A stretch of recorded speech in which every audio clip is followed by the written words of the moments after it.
my brother and I grew up with my grandfather as our father.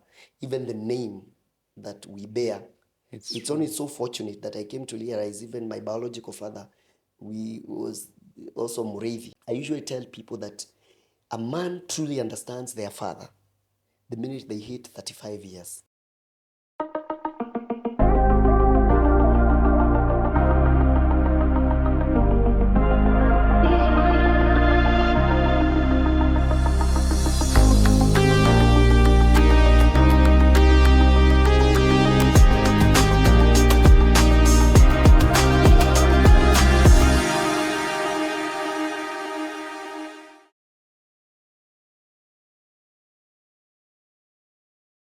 Thank you so much for your time here. We don't take it for granted.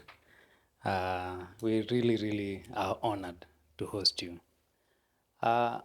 Before we start, maybe I can just ask you to introduce yourself. Tell us who we have today. Okay. Thank you. Thank you very much for having me on this podcast. Yes. Yes, my name is Martin Chomba. I am practicing born-again Christian. Yeah, it's very important. Come on, practicing lawyers and doctors. We don't have, there's a clear and a serious distinction between Christians and practicing Christians. Hey. An analogy is given. My mother used to give me that analogy every so often. In our village, when we were growing up, it was prestigious for one to have a TV set. Never mind, it was the Great Wall TV. If you remember black that and Great white. Wall, black and white. So what used to give prestige is the aerial, because it used to be mounted over you. And so my mother would tell me sometimes when people ran into issues, they would sell the TV, but remain with the aerial. So in Christianity, the testimony people give with the mouth is the aerial, but the TV is the character. So a lot of Christianity today is aerials. But in terms of the TV, wengi waliuza kitambo. So that's why I'm saying I'm a practicing Christian by the grace of God. You can never be perfect, but as long as you are conscious of what you're doing, you keep on trying to conform to what the Word of God is all about. Tushaanza tu na lessons already. I'm also a practicing Christian from today. I don't want to sell my TV and remain with the aerial only. No. I'm a practicing Christian. Very important. Yes. And so my name is Chomba, as I said. I am a born again. I am a business person. I am in petroleum industry. I distribute petroleum across the country. The logistics of moving from the depots to the last mile dispensers. Those people with pumps in the villages, factories, anybody who uses petroleum. I also chair the national organization that deals with petroleum outlets. It's called Petroleum Outlets Association of Kenya. I am the founding and still the current chairman. That is what I do 8 to 9. I also do other things. You'll find me in businesses of excavation. I love seeing machine works, so earth moving machineries. I like that. Then my latest acquisitions in terms of things to do, I am in the digital space.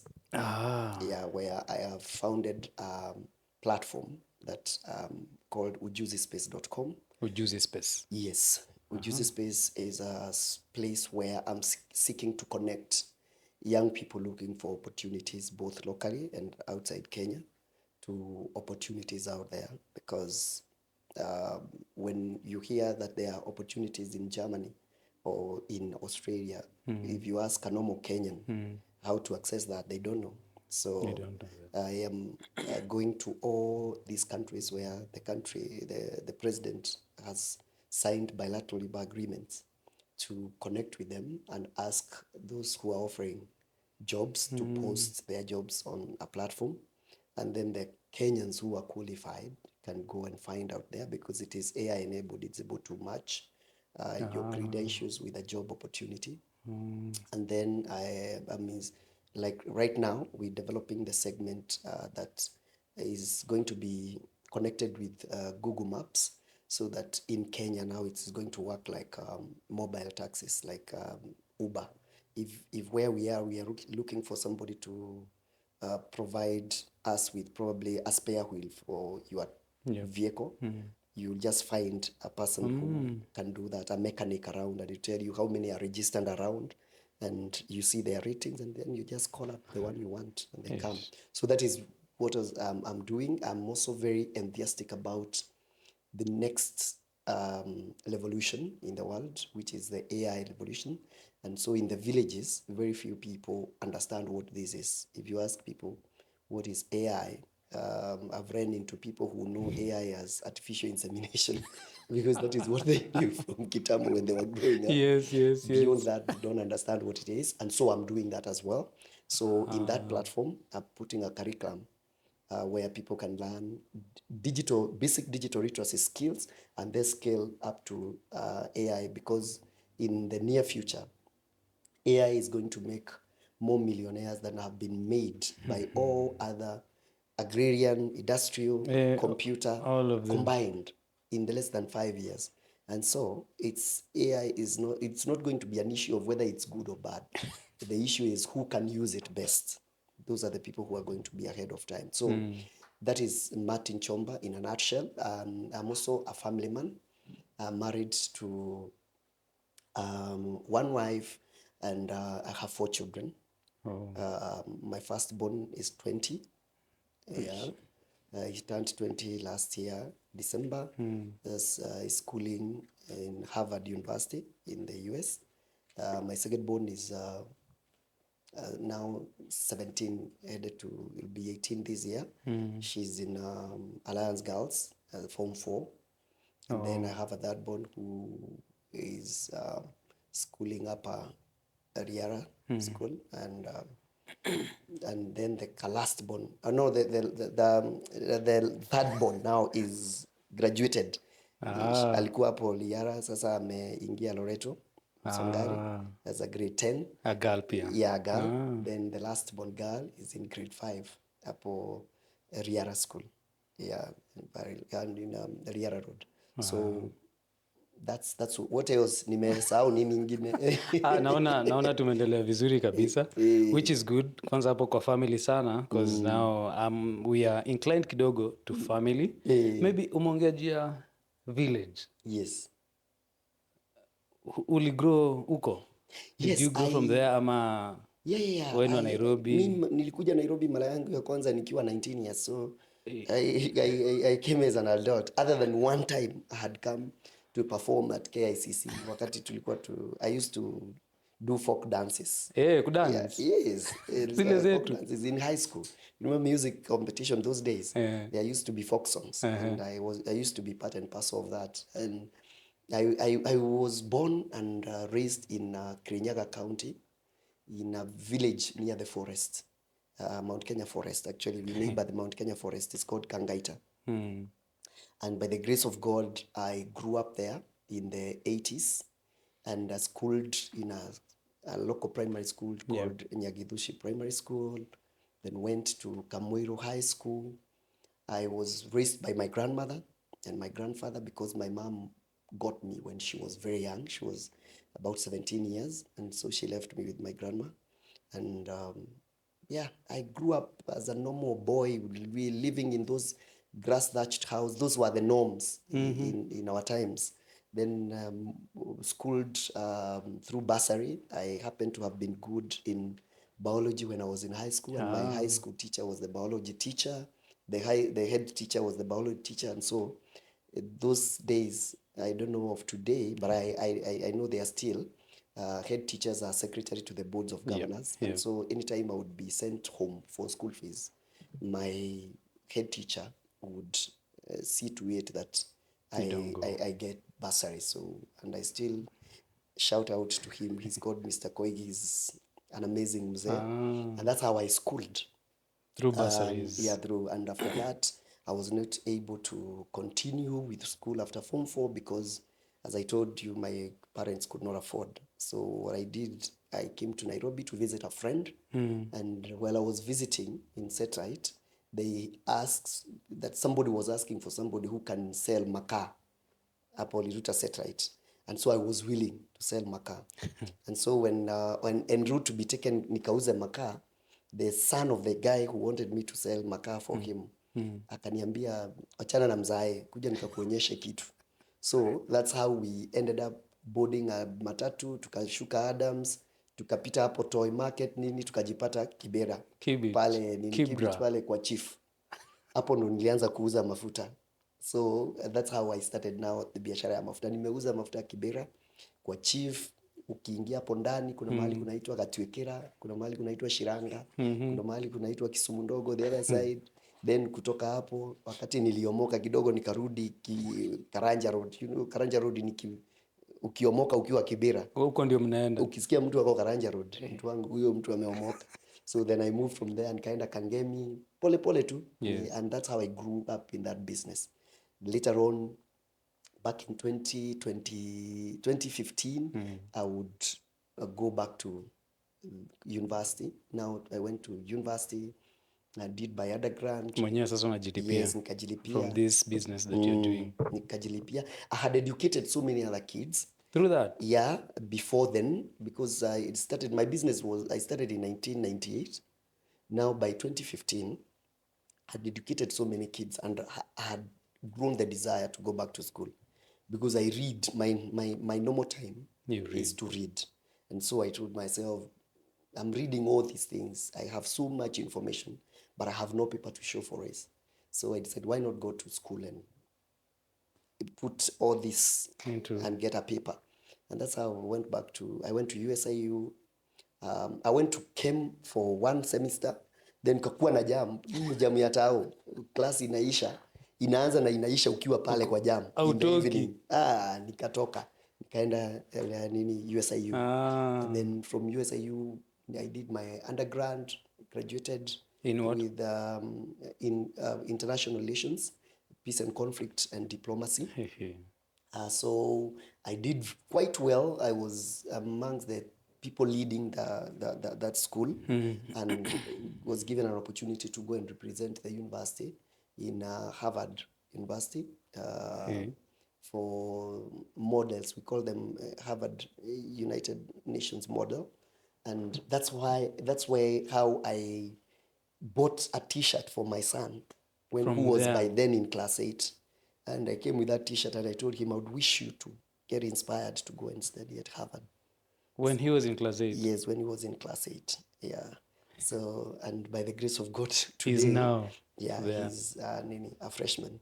Yeah. How does that make you feel? That what you saw some years back is now coming to fruition. It is augmented my faith so much so, and believe that as a father, the words that you speak goes a long way.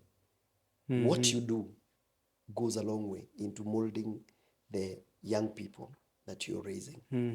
I don't think in this world there's a single potent force like the demonstrations and the words of a father. The presence, the demonstration, and the words of a father are the most potent things I've seen. Presence, demonstration, and the words. And the words of a father. I've seen, today if you look at that young man, what he wears are the shoes. They're the shoes that we used to wear. And in most cases, tukienda na yeye, ananiambia anataka hizo. There's just simple shoes. The way, what he likes, what he wears as the tops and what have you. Today, I love football. I play football. And we used to play with him. Today, he's an ardent football player, you know. He just would be qualified for to represent the school team. Yeah. And when I look back, I see a pattern. You are doing, yes. What I like. Yes. I'm also a Man United fan. He's the greatest supporter of Man United. Yeah, gender opposite ndio kukuwe na ile competition. So, he found me watching Man United and he would hear me, these guys, you know, and so he joined me in that foray.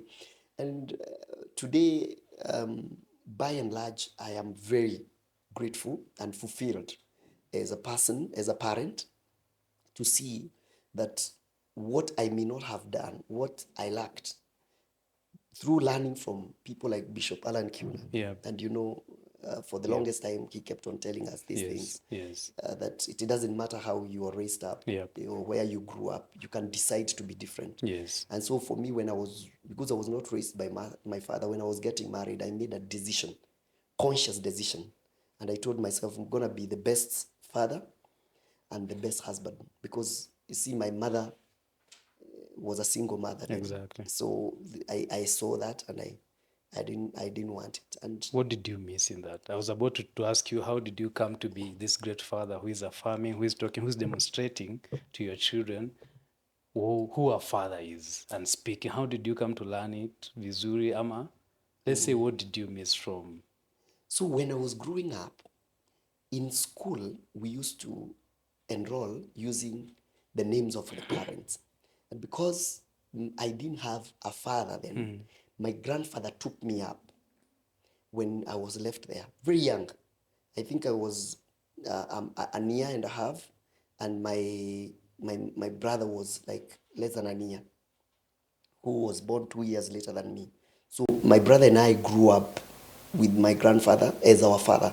Even the name that we bear, it's only so fortunate that I came to realize even my biological father was also Mureithi, and then my grandfather was Mureithi, but the name I took up was my grandfather's. And because my mother had schooled in the same school using my grandfather's name, we adopted that name. Those days you didn't go and you were called your name. Whenever they want to tell you to go fetch school fees, they didn't used to call your name. They used to call your father's name.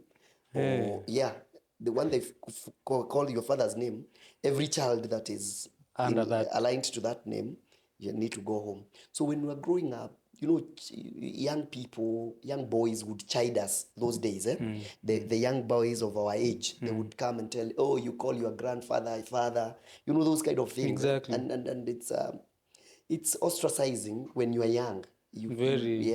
But I have come to realize this, and I tell people, and especially single mothers who are out there, God is very fair. He's very fair. In your family, there cannot be completely that there's nobody who can demonstrate what fatherhood can be. So my grandfather, I used to say that I was not raised by my father, but I realized my grandfather took up that role. It may not have been very conscious for him, but I learned quite a number of things, because by the time he was raising me up, he was advanced in age as a grandfather. And so he was more tempered. He was so more measured. Okay? And so he would speak to me more than talk down. You know the way fathers, we have this thing of thinking that authority, especially exerted authority, is what raises kids. I think that is not true. My grandfather and my grandmother, all they used to do for me, mostly, is to speak to me. And to date where I am, I still remember the words. And so that is what for me was the highest demonstration of fatherhood. That they would tell me, these is the mistakes that we have made. This is what we think you should avoid. And sometimes people think young people don't hear, but they do. And that's why they always give this an analogy. And I know you have heard about it, that when a boy is young, they think their father knows everything. And as they grow up in their teens, then they think their father knows nothing. Yeah. When they're in their midlife, around 25, 28 to 30, they usually say, probably I should ask my father. They're coming back again. They're starting coming back. In their 50s, in their 40s and 50s, they actually say, I wish my father was around for me. My father was right. My father was right all along. Because more often than not, they find themselves, we usually say, in where I come, I usually tell people that a man truly understands their father the minute they hit 35 years. The way you used to see your father act, he would sometimes just be seated in the house, not talking to people, or just seated there, not... You understand, you get yourself in that space, and then it hits you. So my father did not hit me. My father was not aloof. It is life. It is responsibilities. But when you're intentional about life, you get to know how to handle some of these things. And so I sought to understand one or two things way before I became a parent. Yeah, so when I came to Nairobi, having been raised in church, and this is why I tell people, whatever you do, even if you don't have to go to church, sometimes it's not every day you wake up and you feel like you want to go to church. But when I look at those kids, I sometimes don't do it for myself. No. But I know when we go to church, when they go to church, there's something they will get in that church. Today, my son on the other side of the world, Atlantic, he's still in church. He found a Baptist church. He's telling me that that's where he's serving. He's with those people. Why? Because he has a Mboya. And the beauty of it is that wherever you go, you'll always find Christians, and Christians forms a community that they may have a different culture from yours, but it's still a good culture. So because of church, when I came to Nairobi, I used to go to church every other day. Watu walikuwa wananiita kijana wa kanisa. You know Bishop John Obonyo. I've heard of. Yeah, John Obonyo used to have a church called CVT pale Uhuru Park. There used to be a big tent hapa Uhuru Park karibu na barabara. That is where I would go. And so most of the times, that is where I started hearing people talk about this charismatic gospel, where you don't have to be poor for you to be a good Christian. Yeah. You know. And so when we were still there, I got introduced by a friend of mine to a book by the late Dr. Miles Monroe. It's called In Pursuit of Purpose. And that was around 1999. And when I started reading that book, that is when I realized you don't have to live the way your parents lived. The world is bigger than where you are coming from. I had joined praise and worship team then. And so I found my wife in praise and worship team. And I remember we used to go to pray quite a bit at Arboretum. And this is what I want to tell those young people who are thinking of getting married. I listened one day to somebody give a story. I don't know whether it was Benny Hinn himself or somebody was talking about Benny Hinn and was saying about how he became, and was saying that the mother used to prophesy when she was pregnant about Benny. Yeah.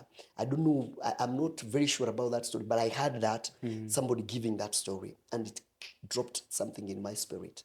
And so when we were quoting with my wife, we would go to pray in Arboretum. And I remember when we are done praying, I would hold her stomach, her belly, and I would say, whichever child shall come out of this belly shall be a great person in this world. They will be great in this. And that's why today I have no doubt in my mind that doesn't matter which course life takes, those kids they will be find their place in the world, and they will be great personalities in the world. So it is very, very important as a father, you speak, you let the words precede the person that you're bringing to this world. Because you are the way you are because somebody spoke you. Whether they knew it or not. Somebody said something. You say, Wanga, the most amazing thing in the world is that nothing ever happens without being spoken. Nothing. Starting from the beginning, we say God spoke the world into being. Today, including what we are doing today, you told somebody, yes, I want us to have a session with Chomba. Yes. And you told me you want us to have a session. Yes. And those words have built and culminated into this. They create. You see, right now, before you got married, you said, either you told your friend or you told your wife before she ever even agreed to your proposition. She has a girlfriend somewhere. They spoke, or the mother, or somebody. True. Nothing.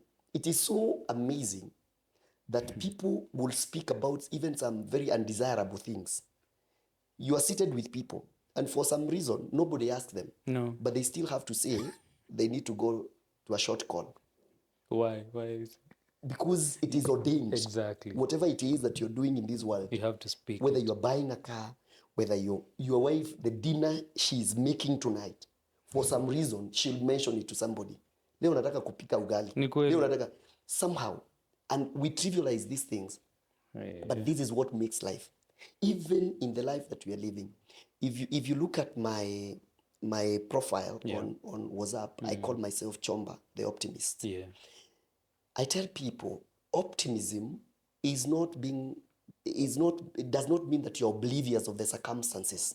It means that you have known the circumstances and you have transcended to another level. Yes. Where you want to speak over the circumstances and create your own world. And so I tell my friends that I grew up hearing my grandmother say there's no money. My mother said there's no money. The people that have grown up says there's no money. And so I've chosen to counter that narrative and say, I am rich. The Bible says, let the poor not think. Say. There's something about saying. The Bible says, let the redeemed of the Lord say so. The redeemed of the Lord do not have to say. They are already redeemed. Exactly. But why is the Bible saying, let them say so? Because when they say, those words brings about. I used to listen to a documentary called The Secret.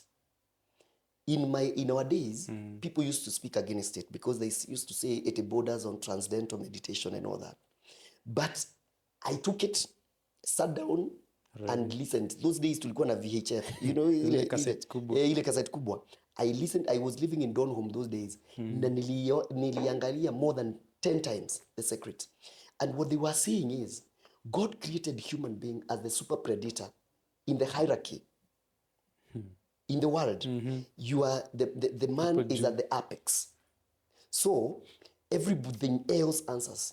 And so he says, God created you with energy that speaks to everything else in the world. And so what you see is a command. That goes out. And so the universe aligns to bring to you. That's why I tell people, look at children who are raised in an environment where they are called names. Abused. They are abused, they are called names, you are good for nothing. Wewe ni kama sijui nani. I am telling you, the probability of that child coming up all right, it will take God to connect that child with somebody who is conscious and deliberate. If they don't, they end up that way. They end up what you call them. Because you are super in the world. Everything that you speak becomes. The creation as it is, the inventions we have today, the AI we are priding ourselves, somebody spoke it. So, how much more in your family, in your parents? There's nothing that is by chance. We usually say a man is a sum total of what he eats minus what eats him. And what man eats is the words they speak. Because that is what you order. Eating, when you sit in a restaurant, you eat what you order. Yes. Nataka beef na ugali. The waiter brings you beef na ugali. That is the way the world is. You've simplified it vizuri. Yes, I need somebody who is watching this to understand that where you are right now is simply because of what you order. If you choose to complain, that is the order. And it will come to you, good measure, shaken down. I tell people, I am an optimist, not because I am not aware. You see, today, utukikana hapa uniambia hakuna pesa. Unless unionyeshe mahali pesa imechomwa. Hivi, ikachomwa hivyo, tuseme hakuna pesa, nitakuelewa. But as long hakuna mahali pesa imechomwa, it just means, wewe mahali uko na pesa mahali iko, you are not aligned. mko kwa Thika Road, moja anaenda town, mwingine anaenda Thika, na kuna U-turn. You see, so it is your business to make sure you find the closest U-turn and accelerate, upatane na pesa. You get me? Yes. So in this life, what is it as a father? What is it that you're ordering for your family, your wife, your children? What do you speak? What are you tempted to speak? Ish. If you're talking about even the governments, what do you want from it? You start speaking it. Before you change. Maybe you want to change the current regime, yep. or you want to change your MP, or you want to. Meanwhile, what are you demanding of it? If you woke up early to go and elect as a government, you must put a demand. Today I tell people, if you ask me to pray for the government, I don't just pray. I'll pray and make a demand. That God, I am praying that you may make so and so president. I feel they have the right policy, And when they are president, when they are formed government, I may not be connected, I may not know them. Yeah. But I must accrue value from that government because I'm a participant. I prayed. Yeah. So what happens is, there are people who makes it a career. You go to any organization, you're very good at making sure that you elect a certain leader. Yeah. Even in a company, you're campaigning for so and so to be CEO of that company. But immediately, you want another one. And so, the benefits that comes from that will never accrue. Why do we believe that there's God? I tell people, we are not thick. Actually, believing there's God is the epitome of wisdom. Why? Because I would rather believe there is God all my life than nimukose, than believe there is no God all my life then nimtokee. Very simple calculations. So in most cases, what people do is we follow popular narratives, but we don't interrogate those popular narratives. So as a father, you grew up, your father was employed by Mzungu. And so they used to come home once a month. Your mind was socialized that a father should be home once a month. So even when you're not employed by a Mzungu, you don't know what to do when you're home because you never had that with your father. You never saw that. That's why you'll find today, a lot of us, our age mates, will go home. They give their father a 5,000, they give their mother 50,000. Why? Because their father was never there. And whenever they would come, and this is something I tell fathers who are parenting, nyinyi mko hapo. Never fight a fight that you are not involved from the beginning. You know what happens with... By involvement unamaanisha? You know what happens, eh? Unaona mtoi? Yes. Anafanya mistake home. Yes. Anaambiwa, mamake anamwambia, wacha dadi akuje nitamwambia. Moto. Nitamwambia utaona moto. Sasa na wewe unakuja unaambiwa. Ukishaambiwa huyu alifanya hivi, unamchukua. Unamchapa. Wakati amelia sana. Sasa hiyo mnamchapa. Mamake tu yeye mwenyewe anamuita, anamwambia, "Di kuja wachana na baba kuja." What you have been made right there is a terrorist. Yeah, an enemy. Where you are a terrorist. Why? A terrorist does not care what happened. They just execute whatever it is, judgment. Na wewe, you come there and execute judgment. So I tell parents and fathers, they should listen to me if you're watching me. Your wife is an equal disciplinarian. If a mistake happened in her presence, she ought to discipline the child. Yes. If the mistake happens in your presence, discipline the child. But do not accept the responsibility of being a terrorist in that house.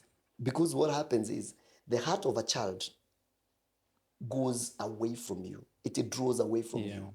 Because anytime they see you, they know they just see, wanaonaga tu kama karau, kiingia kwa hiyo nyumba. And that's why today, most people our age mate, when they go home in the villages, They will speak to your father, ni aje daddy, mko sawa, mko poa. Beyond that, hata simu, they don't know what else to see. Babaki amekaa hapo na yeye amekaa hapa. They have no conversation. Totally. Because their father used to come home once a week, and when they came home, they came to discipline. Anaambiwa huyu alifanya, wakati ulienda huyu alifanya, anachukua belt, anawachapa na anasema wakalale. So amekuja saa 2 jioni, amewachapa saa 3 wote wamelala, alafu kesho asubuhi maybe atatoka very early in the morning. Yes. They have nothing else. So anytime you see your father, ni hiyo tu unaona. Your father did not come to visit you in school. Your father was not there during games times. Your father was not there. So you have no other relationship whatsoever. Unfortunately, you are also subconsciously socialized that that's the way to be a father. Yep. So you start now exercising that. Ukikuja, you have to look for a mistake. Mtoto amefanya or something. Then you accentuate small things. They become a big thing. And you think you are parenting. No. Create a relationship with that child. I tell the mother, si alikosa mkikuwa na yeye, discipline. Yenye atakosa tukiwa na yeye, pia mimi discipline. When they are now beyond a certain age that probably they can stand up to their mother, then there now I step in. But before they can, the mother now starts fearing them because there's an age they get, wenyewe kiboko haiwezi. By the time they are transitioning, we talk. That is also a form of discipline, by talking. Serious form of discipline. Let me tell you something interesting. I was not caned when I was growing up. Hata grandfather, lakini wanasemanga grandfather na grandchildren. Yes, but my auntie, who was younger than my mom, used to cane us. But when I was 10 years, she got married. So the caning went. Na mom? Mom never caned? My mom was not with, we did not live with my mom. She was in a town. Na sisi tulikuwa a village. Actually used to call her by her name before I got to know that she's my real mom. So my grandmother, what she used to do, she would speak to me in a way that I did not do things because of fear. No. I did things because of respect. For instance, when we were around 10, when young boys are around 10 in the village, you know the way mnaenda kucheza ball. Yes, yes. So mnacheza kunakuwa usiku, mnachelewa kurudi kwa nyumba. So we would play, tunaenda na huko na tumeenda like mmevuka like mto mbili kwenda kucheza ball na huko. So tukirudi home, my grandmother knew how to employ reverse psychology, and I wish parents can learn this. So what my grandmother would tell me, hey, umekuwa wapi? Unajua venye wakati hauko huku venye huwa tunaogopa. Ukiwa huku we feel very, when you are not here we are very unsafe. Ukiwa huku we are very safe. Ni kama wende security yetu. Meanwhile I'm 10 years. Yep. But so tomorrow I'm not going home early because I'm fearing to be caned. No. I'm going home because I am the man. You know, my grandmother would not feel safe. Yes. My grandmother would tell me, wakati my auntie ameolewa, aliolewa like 3 kilometers from where we stay. So he would tell me in the evening, ati escort your auntie asichapwe na wakora. And so you should see me, 10-year-old, nimebeba kafimbo. I'm the man, you know. They have entrusted me with this responsibility. So, but that thing really worked in me. It developed me. It made me to think. And so I used it on my son when he was growing up. He even today, I call him the deputy parent. So I tell him, you know, when I'm not around. And when mom is not around. Yes, you're the guy. You're the guy. Nobody, and if the door is knocked, your mother should not open. These other people should not do all those things. You know, and I trust you. You can do it. You can. And so this person, in most cases, when they mess, I don't castigate them on account of what they have done. I tell them, I am not feeling bad because of the act. I am disappointed with the fact that it is you. Because that is not the way I know you. Yeah. The way I know you, you're better than this. So it is not the act. It is the person who has done it. And so next time, They always walk knowing that in the eyes of my Father, I am better than these things. And so they uphold themselves so as to live up to the expectations of the Father. It's not a fight. And boy children, and this is where a lot of people, and those single mothers who are there watching, should know. A man, Wanga, yes, sir.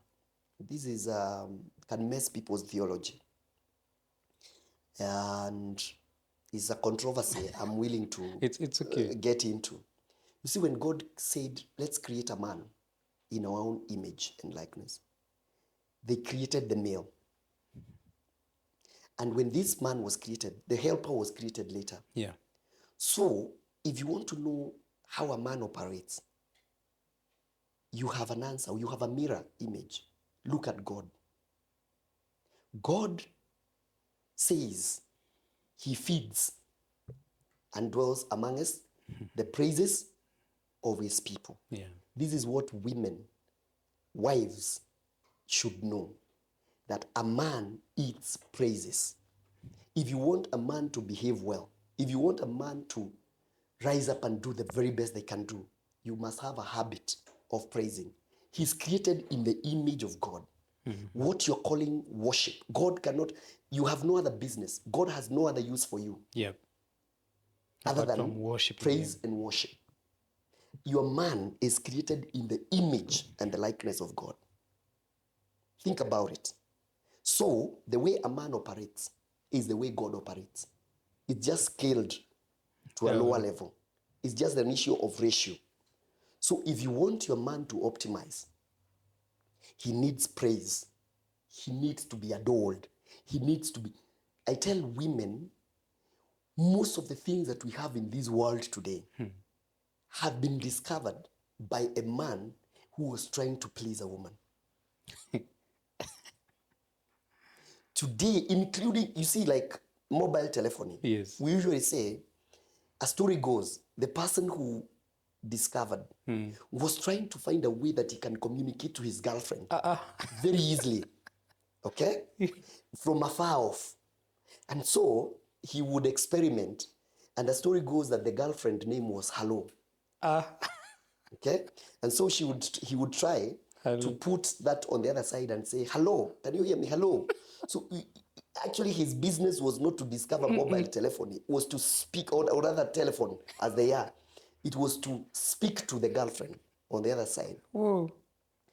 A man who lives in obscurity can be brought into prominence by a woman who understands this. When a man comes home, praise, appreciate, hata kama hana. You see, a young man, a young boy that you're raising today, yes, if you are a father or you are a mother, if you want to see that young man optimize, speak to them. You know, I used to tell my son, Anacheka, namwambia, I have no doubt in my mind that he is way better than me. Meanwhile, I'm in first year in university, he's in grade 5. So we are learning, we started mathematics with number lines, LCMs and all that in the first year. They are doing LCM in school.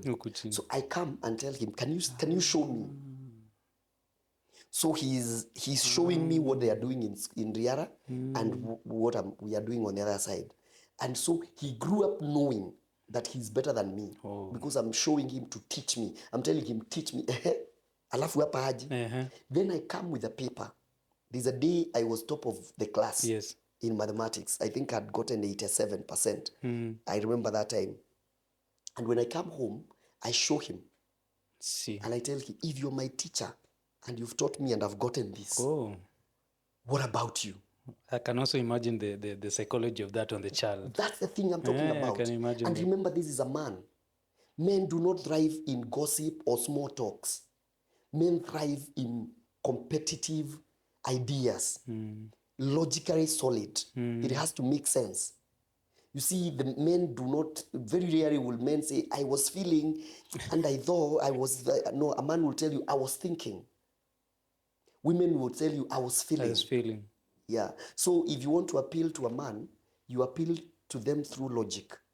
And so speak to a man in that language and you'll mold a boy into a man. A mother has the best advantage to a young person, a young boy. When the mother comes and tells them, you know, he could be drunk. Yeah. But a mother comes and tells him, you know, you're my hope. You know, you are the person we look up to. You know, I am sure that when you are there in this home, siwezi sumbuliwa na mtu. Those words, they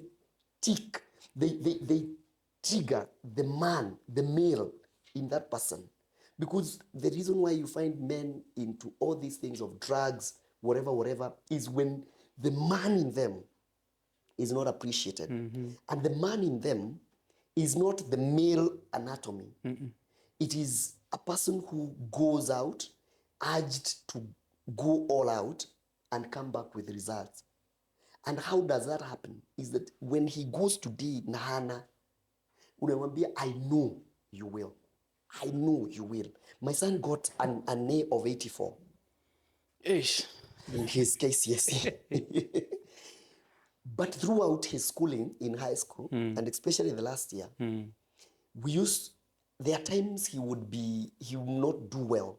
But I used to tell him, whenever you don't do well, that is not the norm. That is an outlier. You are made for greatness. The end result, you are equals. When you are doing equals, it will be greatness. These are some of the things that just makes you improve. And so he would come and tell me, so and so amenishinda maths this time. But ni mimi na yeye next time. Namwambia, I know. You don't even have to struggle to beat that person. I know the person you are. I know who you are. I have never supervised my son or my daughters ati kukuja kuona ati unafanya aje, ati fanya hivi. No. There is only one thing I learned from my grandfather. By 8, every child should be asleep. 8 p.m. 8 p.m. It doesn't matter whether you are doing your SKCSE the following day. It doesn't matter, because by 8, your brain is tired. So my grandfather was in the army. So you sleep at 8, you sleep. Even if you wake up at 4, you'll have slept Vizuri. for almost 10 hours. Yes.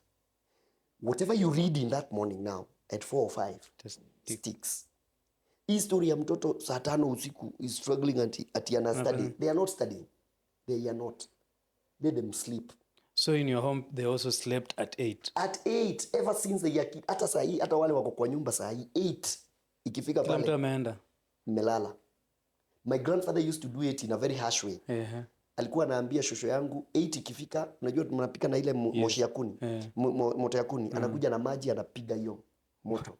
Kila mtu aende alale. Wao pia wanaenda kulala.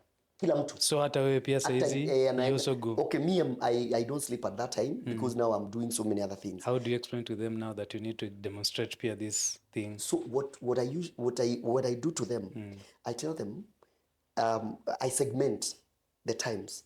And I tell them, over the weekend, when you're not going to school, you can sleep at 11. You can watch, if you want to transnight on a Friday night, I have no problem.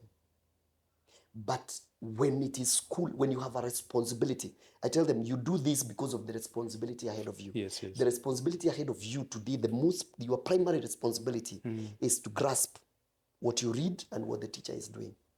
Nothing else. All those other things are additions. Yeah. And so for us to optimize, you have to rest your brain. Because your brain is your asset. Your brain is the tool of trade. So for me, I will not sleep at that time. Why? Because my responsibility is not your responsibility. The following day on a Friday night, when Saturday, you don't have to go to school. I will allow them, you can sleep hata saa 8 usiku ukitaka.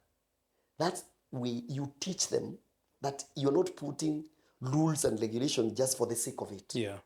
You understand why you're doing this. So they also understand. And so over time, utaisikia wakiambiana, unajua kesho ni shule. Today we're sleeping early.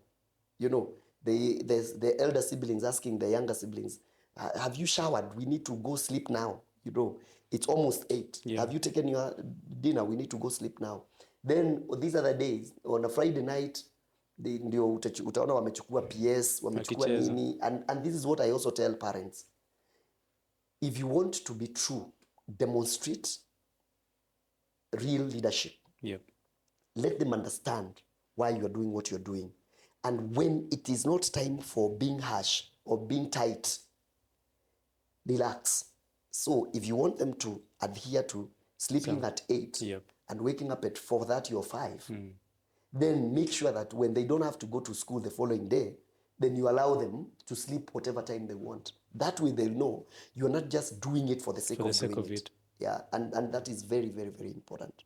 Very important. You've talked about your love, you're going to the digital, you are in the digital world. How do you handle this with now what you are seeing with the digital gadgets, the phones, the TV, how do you handle that with these kids now that we are also seeing there's some negatives with even us? Yes. How did you play around that? What I did, like now when my son was growing up, he did not have a phone up until after Form 4.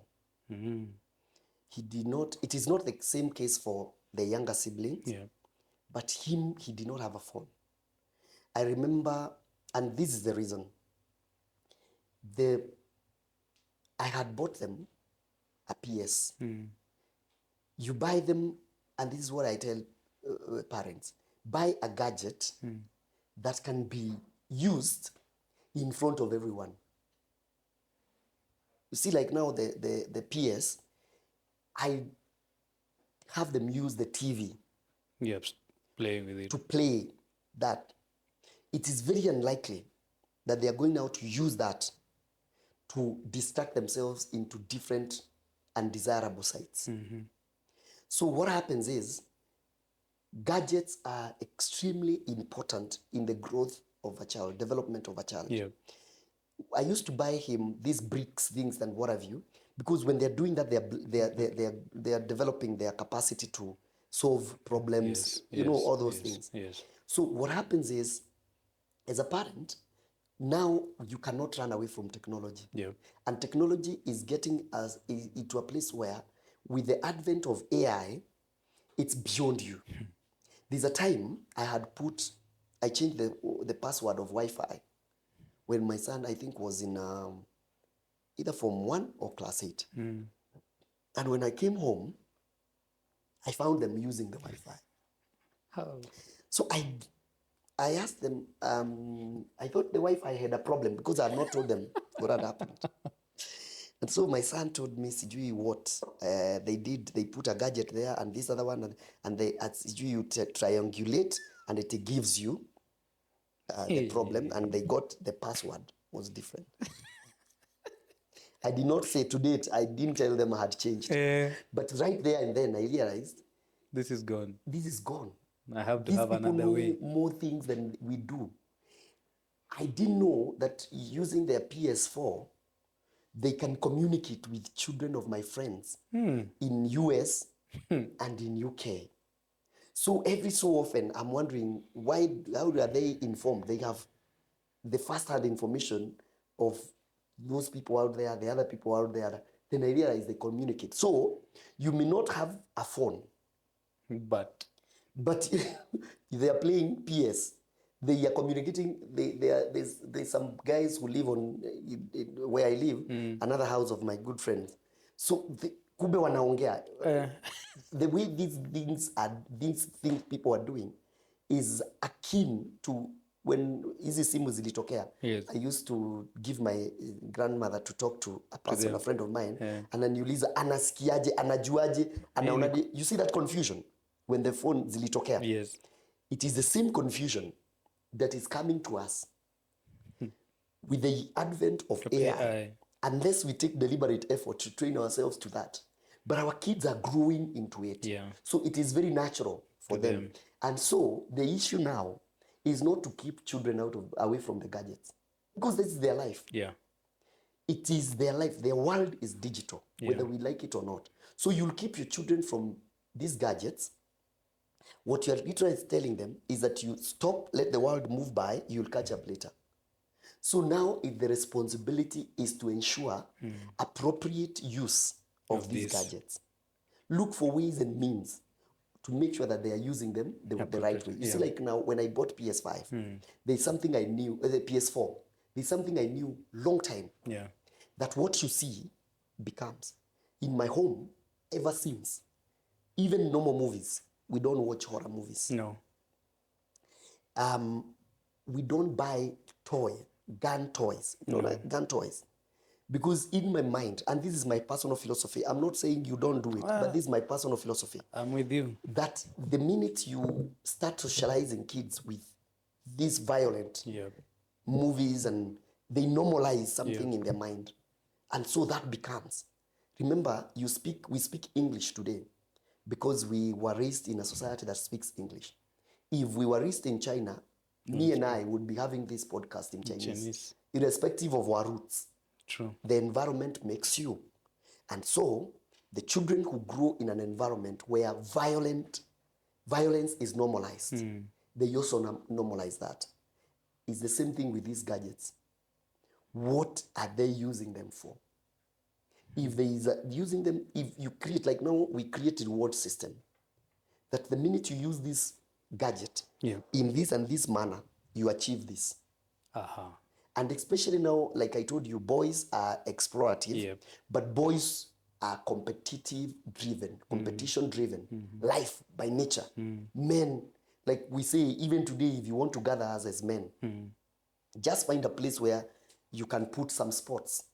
Games. Darts, pool table, football, whatever. Men will come voluntarily.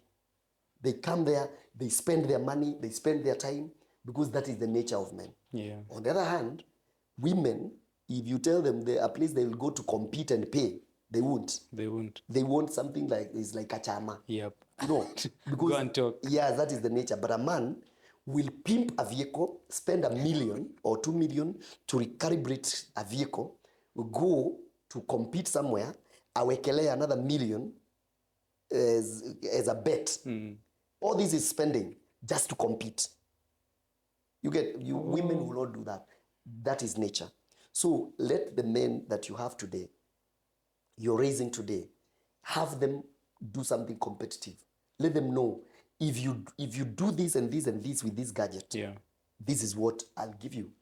The other day, I was telling some people in school, Alliance Girls, because we're talking about money, the money you give kids when they're going to school, the pocket money and all that. And I was telling them, I cannot understand how a child will be given 5,000, 20,000 a term.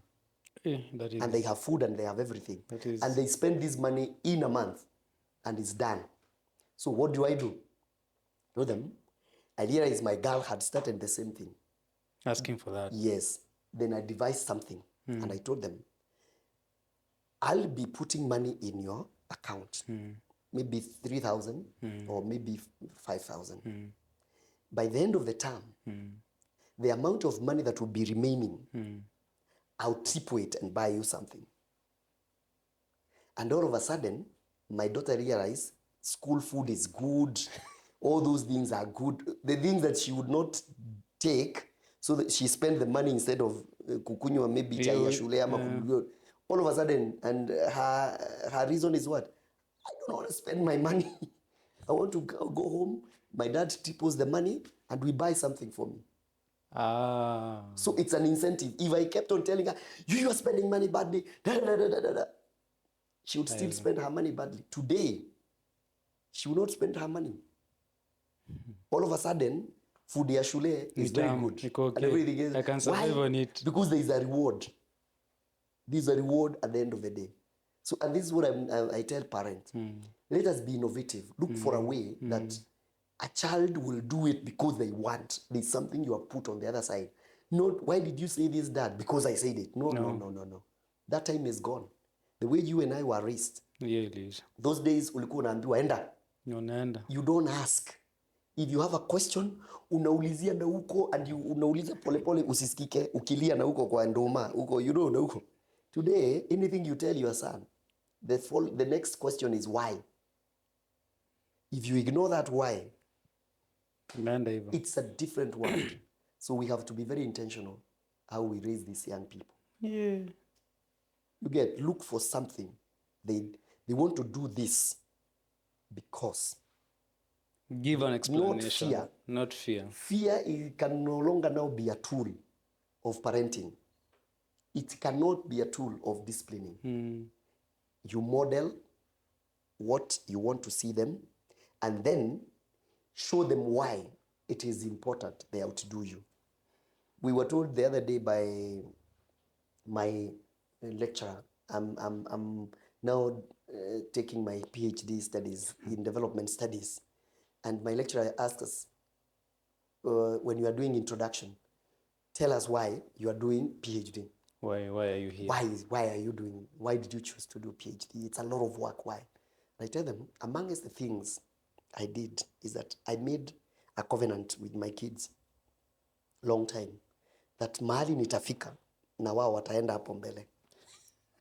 So we are competing. We are still in competition.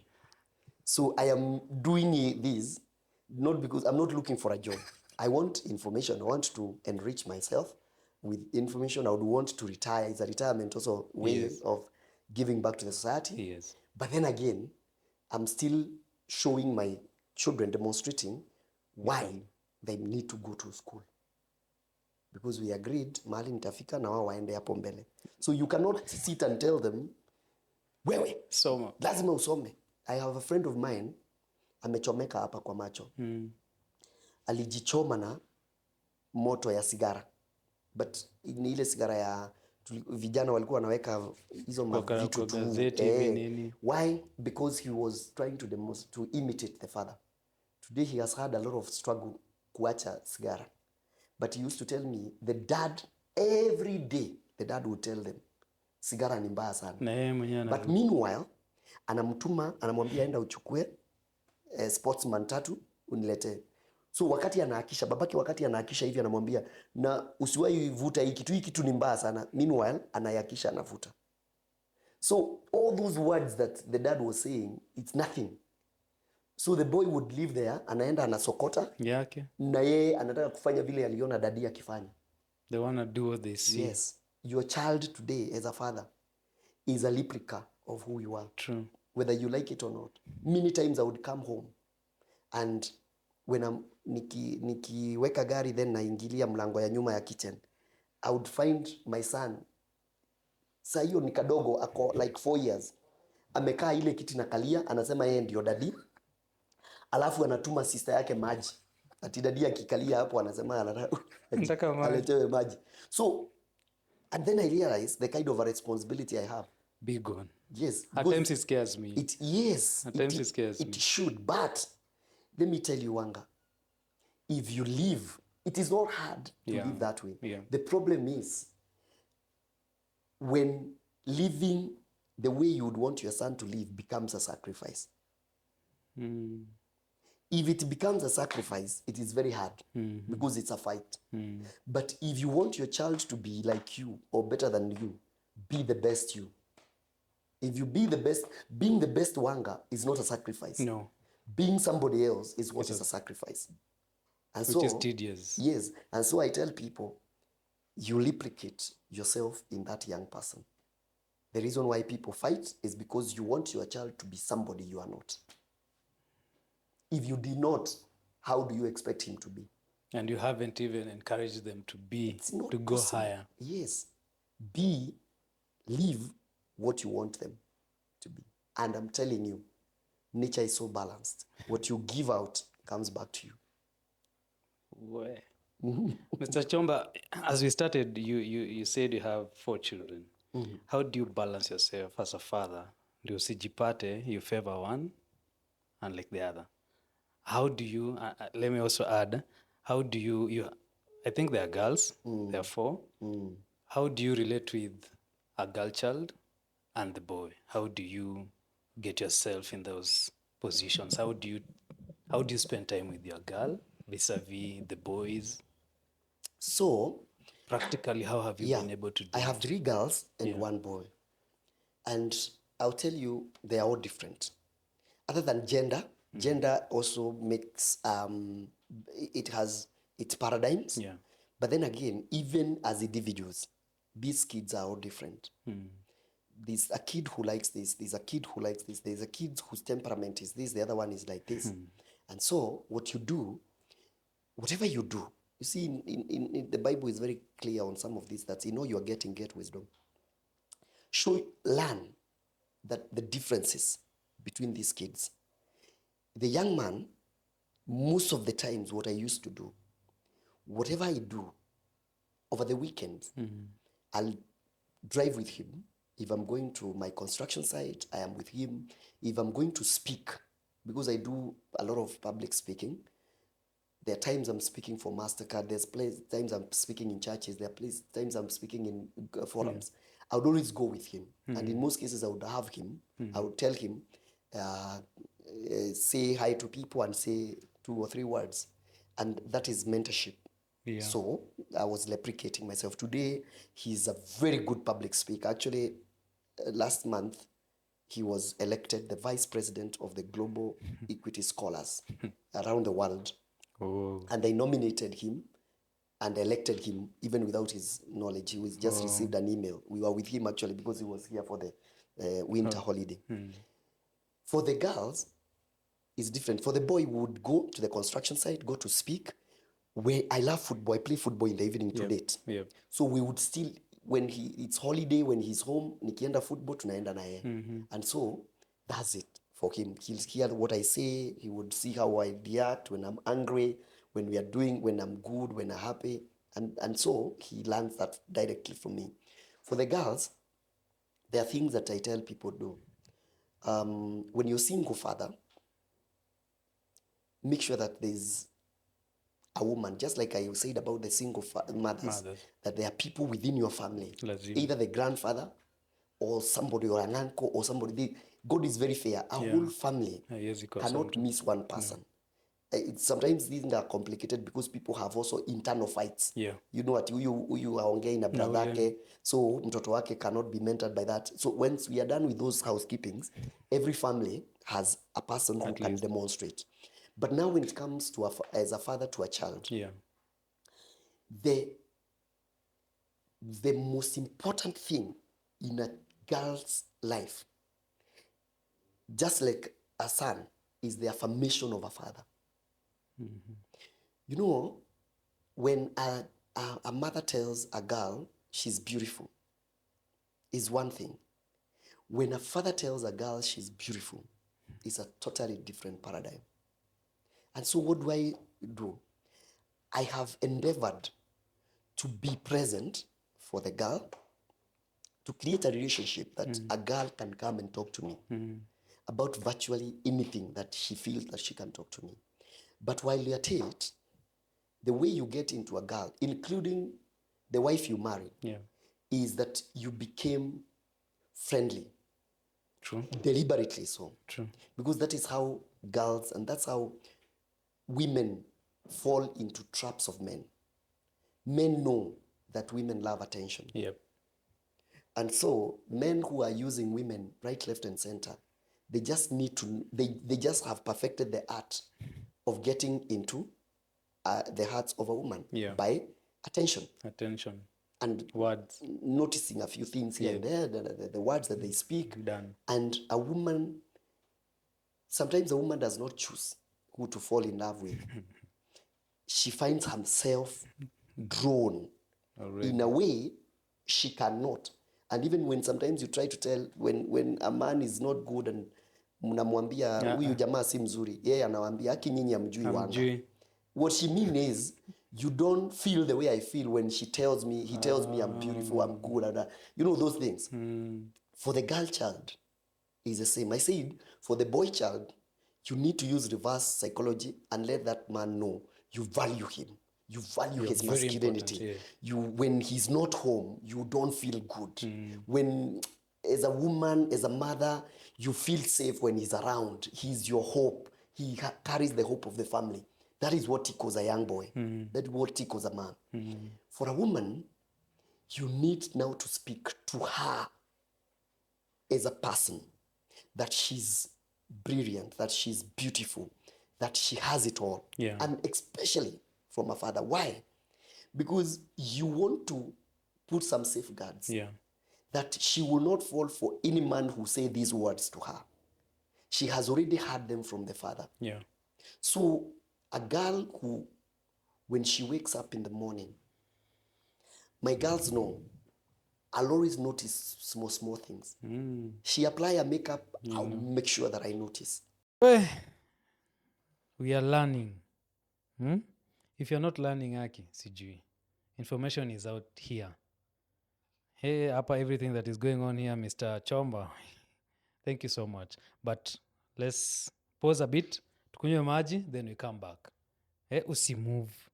Kidogo tu kunywe maji, then we come back and continue. Yep.